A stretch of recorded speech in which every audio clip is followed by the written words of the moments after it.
We've talked about Leonard Fournette. Last year in the 4th overall slot in the draft, the Cowboys took Zeke Elliott. It worked out magically. He was terrific, perhaps the best running back in football last season. Fournette, the 4th overall pick in this year's draft, is big and fast and strong and powerful and has every desirable trait in a running back. In theory, they're going to use him as much as Dallas used Zeke Elliott last year. The offensive line's not as good, but...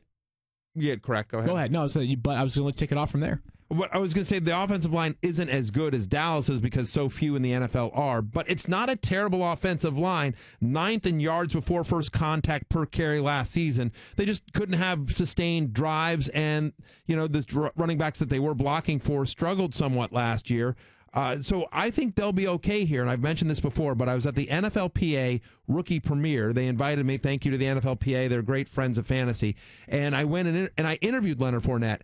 And I'm sitting next to him, and again, I'm 6 foot, I'm 195 pounds. I'm not a small person.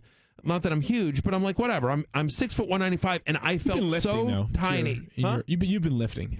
A little bit. And honestly, I felt small. I felt like a tiny, tiny person next to Leonard Fournette. He is a massive, massive human being. Yeah, you look back at April's draft. I mean, he became the 5th running back picked in the top 8 since 2007. 3 of the first 4 were top 7 fantasy running backs as rookies. Darren McFadden, the only exception. He's going to get the rock. They want to build around this running game. He's talented. He could catch 30, 40 footballs.